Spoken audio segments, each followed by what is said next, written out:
Saúde às irmãs e aos irmãos com a graça e a paz do nosso Senhor Jesus. Nós vamos dar início à nossa escola dominical com uma oração. Senhor Deus, obrigado por mais este momento na Tua presença, em que vamos estudar algo mais da Tua santa palavra. Através dessa lição que temos hoje, onde quer que estejamos, pedimos que esteja iluminando nossas mentes e corações. É o que nós pedimos e te agradecemos, no nome de Jesus. Amém. Nós vamos ler o texto, Evangelho de João, capítulo 7, versículos 1 ao 9. Passadas essas coisas, Jesus andava pela Galileia, porque não desejava percorrer a Judéia, visto que os judeus procuravam matá-lo. Ora, a festa dos judeus, chamada de Festa dos Tabernáculos, estava próxima. Dirigiram-se, pois, a ele os seus irmãos e lhe disseram: Deixa este lugar e vai para a Judéia, para que também os teus discípulos vejam as obras que fazes. Porque ninguém há que procure ser conhecido em público, e contudo realize os seus feitos em oculto. Se fazes estas coisas, manifesta-te ao mundo, pois nem mesmo os seus irmãos criam nele. Disse-lhes, pois, Jesus: O meu tempo ainda não chegou, mas o vosso sempre está presente. Não pode o mundo odiar-vos, mas a mim me odeia, porque eu dou testemunho a seu respeito de que as suas obras são más. Subi vós outros à festa? Eu, por enquanto, não subo, porque o meu tempo ainda não está cumprido. Disse-lhe Jesus estas coisas e continuou na Galileia. O tema do estudo para hoje é: quando minha família não compartilha a minha fé. Nem sempre a nossa família compartilha da nossa fé. Isso pode se tornar um problema ou não. Para muitas pessoas, isto é empecilho para a frequência à igreja e para a vida devocional em casa. E quando isso acontece, desafios se apresentam. Como se relacionar com a família, apesar das diferenças religiosas? Qual deve ser a minha postura diante da hostilidade que possa surgir? O meu comportamento tem colaborado para que as pessoas não compartilhem da minha fé? Como a minha família enxerga a minha igreja? Como a minha igreja enxerga a ausência da minha família? Essas perguntas se dirigem a quem vive essa dificuldade e também à igreja, a família da fé, onde essa pessoa está inserida. É uma grande realidade quando isso se torna parte da vida da pessoa. Quando os membros de uma família não compartilham da mesma fé, que alguém acaba buscando de uma forma diferente. Isso acontece em todo o mundo. Quando uma pessoa que não é cristã deixa a religião da sua família para seguir a religião cristã. Deixa uma outra prática religiosa para se filiar a uma outra instituição religiosa. Isso acontece. Até mesmo aqui, quando os membros de uma família professam a fé cristã em uma igreja denominacional e alguém resolve frequentar uma outra igreja, acontece também algumas crises. Infelizmente, isso tem trazido fragmentação e tem trazido também dores, tem trazido tristeza. É uma realidade que acontece, tem acontecido, não apenas aqui, mas em todo o mundo. Fundamento bíblico. O texto de João 7, 1 a 9, apresenta um diálogo entre Jesus e seus irmãos. Encontramos poucos relatos sobre Jesus e sua família, mas é óbvio que em todo o tempo, Jesus estava inserido em uma família e se relacionava com ela. Pelo que se observa, os irmãos de Jesus não compreendiam muito bem a sua fé e seus ensinos. É o que nos indica o evangelista João, pois nem mesmo os seus irmãos criam nele, versículo 5. Como Jesus lidava com a incredulidade com a sua família. Jesus, assim como todos nós, viveu numa família. Nasceu de Maria, José foi seu pai de criação, e pelos textos bíblicos são mencionados pelo menos nomes de 4 de seus irmãos, fora as irmãs. Era uma grande família naquele momento. Jesus, ele cresceu numa família, uma grande família, ele tinha contato com seus irmãos e suas irmãs, mesmo tendo iniciado o ministério, ele tinha contatos, ele tinha uma família, assim como nós também. Entretanto, pelo texto, observamos que os seus irmãos não acreditavam nele. Hoje não é diferente. Quando uma pessoa deixa o passado para trás e começa a frequentar uma igreja, muitas pessoas não acreditam a princípio, mas com o tempo elas vão perceber que o testemunho dela mudou para melhor. Jesus ensina que é possível servir a Deus em uma família que não professa a mesma fé, versículo 2 a 4.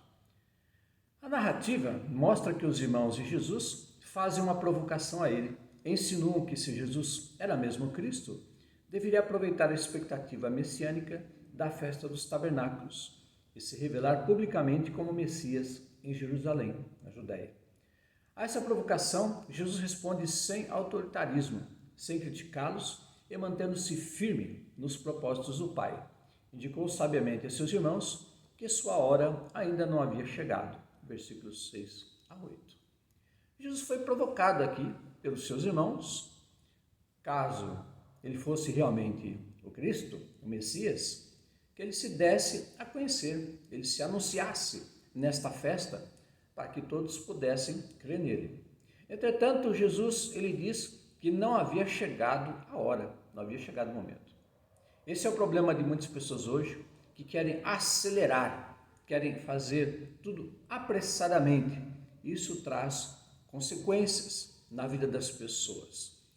Para tudo deve haver um tempo, é no tempo certo, não é apressando, não é forçando que as pessoas vão conseguir fazer algo bom e produtivo. Jesus disse: não chegou a minha hora.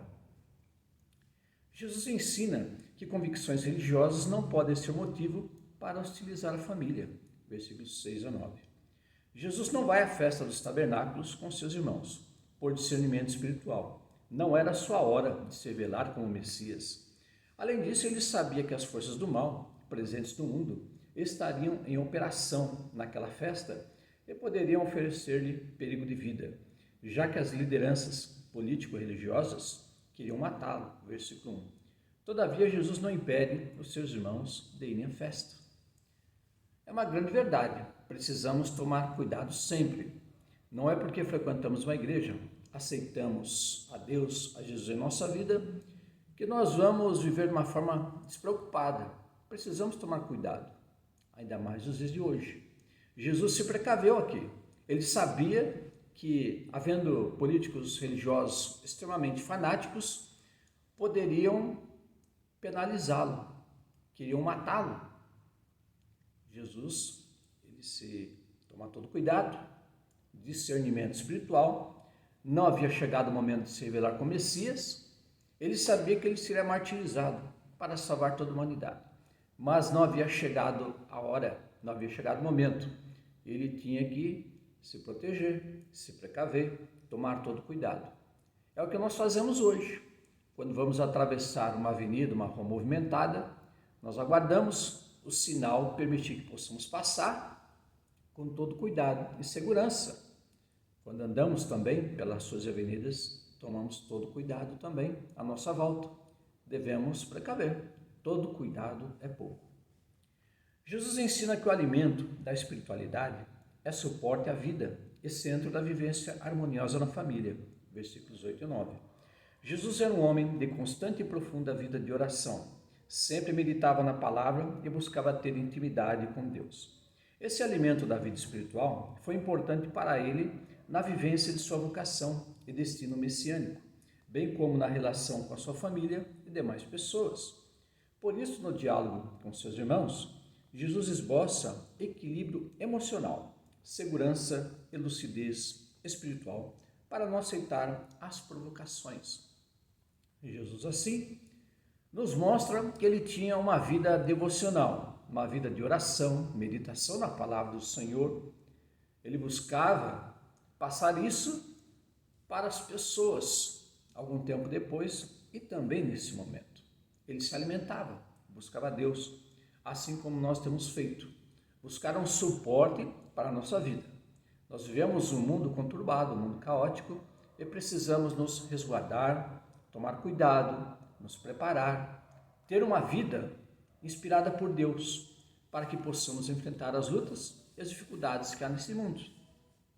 Palavra que ilumina a vida. Que ensinamentos esse texto nos traz? É comum em lares onde familiares não professam a mesma fé em Cristo haver provocações, intimidações ou alguma tensão religiosa. Isso pode gerar angústia e aflição. Aprendemos com Jesus a não responder agressivamente às provocações. Ser fiel a Deus no lar não é entrar em confusão por questões de fé, mas saber ouvir, dialogar com palavras sábias e demonstrar amor aos nossos familiares, frente às suas incompreensões religiosas. O que acontece hoje no mundo é o seguinte: em países onde a maioria das pessoas professam a fé cristã, há incontáveis denominações cristãs e às vezes os membros de uma mesma família frequentam igrejas diferentes. Pode haver alguma crise, alguma tensão, deve haver respeito. Pode gerar algum problema, sim. Agora, quando membros de uma família acabam deixando uma religião como o hinduísmo, o islamismo, o judaísmo e outras religiões pelo mundo e aceitam o cristianismo, aí pode complicar, porque são concepções religiosas diferentes, práticas, e sabemos que há perseguição, inclusive em que a família toda vira as costas para quem aceita Cristo. Ela se torna uma pessoa morta, ela é deixada de lado, ela é abandonada, mesmo que esteja ali, eles acabam rejeitando essa pessoa. Então há sérios problemas. Devemos tomar todo cuidado diante das provocações, diante das inquisições que acontecem. Professamos a nossa fé em Jesus, sejamos fiéis a Ele, não aceitando provocação, não revidando, não agindo com espírito de vingança, mas orando, buscando a presença de Deus, vivendo e sobrevivendo, porque crises podem vir. Hoje não é diferente. Quando o marido frequenta uma igreja, a esposa frequenta outra, pode haver algum momento, algumas crises. Esse é o desafio que nós precisamos. Buscar a Deus para que possamos viver em harmonia sob o mesmo teto. A falta de discernimento espiritual, sabedoria e amor tem levado muitas pessoas cristãs a darem mau testemunho em seus lares, no dia a dia, em reuniões familiares e datas festivas. Agindo assim, essas pessoas que deveriam ser exemplo, criam enormes confusões e abismos para que seus familiares aceitem a fé em Jesus. Nossa fé em Cristo não pode ser motivo para hostilizarmos nossos familiares. É uma grande verdade. Infelizmente, há casos em que as pessoas querem fazer valer a sua fé em cima da fé das outras pessoas, acabam criticando, menosprezando, acabam gerando fragmentações, partidarismos, e isso tem trazido consequências para as famílias, para as pessoas. E nós devemos tomar um cuidado muito grande. Respeitar as pessoas. Isso faz parte do ensino de Jesus. Amar e respeitar as pessoas naquilo que elas acreditam e querem seguir. Bom é quando toda a família professa a mesma fé, busca o mesmo Senhor. E mesmo buscando ao Senhor através de outras igrejas, devemos amar, respeitar, nos posicionar como cristãos e cristãs em Cristo Jesus. A convivência no lar não é nada fácil, sobretudo quando os membros da família não abraçam a mesma fé. Assim como para sobreviver às lutas da vida, necessitamos nos fortalecer espiritualmente. Também é preciso essa disposição no enfrentamento das crises e conflitos na família. Fortalecidos espiritualmente, temos maior disposição para ouvir, demonstrar amor e buscar palavras de sabedoria na família, testemunhando a Cristo em nosso lar. É uma outra verdade que nós temos aqui. Quando os membros professam uma fé diferente, devemos buscar harmonia. Não é fácil, mas é possível. Quando nós buscamos em Deus forças, orientação, discernimento, para que o lar viva uma harmonia. Mesmo havendo diferenças, possa haver harmonia. E é uma grande verdade. Todas as pessoas têm entendimentos diferentes. Diante de tantas diferenças, devemos buscar a unidade. Como corpo de Cristo, fazemos parte, somos membros. Cada pessoa tem entendimento, tem um conhecimento. Isso faz parte da nossa fé, do nosso testemunho de vida. Buscarmos a unidade, buscarmos a harmonia e não desestruturar, trazer fragmentação, partidarismo e brigas que acabam não abençoando o lar. Conclusão. O tema da família é um assunto que desafia a igreja. Por isso devemos aprofundar mais nosso diálogo sobre esse tema e buscar alternativas para pastorear e ajudar as pessoas cristãs que sofrem pelo drama de seus familiares não abraçarem o Evangelho. É uma grande verdade. Devemos buscar um diálogo sempre para promover harmonia, para que possamos conviver sob o mesmo teto, mesmo frequentando igrejas diferentes, possamos buscar ao Senhor da igreja, de todas as igrejas existentes na face da terra. Cremos que Deus ama a família e que, portanto, a salvação é para toda a casa. Atos 16, 30 a 34. Não desista, meu irmão, minha irmã, de ver sua família rendida a Cristo. Enquanto isso não acontece, faça como Jesus. Primeiro, sirva a Deus com fé, amor e sabedoria em seu lar. Segundo, não deixe que suas convicções religiosas sejam motivo para você hostilizar seus familiares. Terceiro, alimente sempre sua espiritualidade, pois é muito importante para uma vivência familiar harmoniosa. São tarefas para a nossa casa. Buscarmos uma harmonia. Se em sua família, nesse momento, há membros que professam uma outra fé, ou é membro de alguma outra igreja, busquemos viver em harmonia, porque estamos buscando o mesmo Senhor, o mesmo Deus. Estamos buscando a Jesus, que é Senhor da igreja. Seja a igreja silenciosa ou barulhenta, seja uma grande ou pequena igreja, o Senhor da igreja deve ser o Senhor Jesus. Possamos viver em paz e harmonia, buscando a Deus e dando testemunho de vida. Para conversar, minhas irmãs, meus irmãos, uma tarefa para casa, e havendo dúvidas, nos contacte.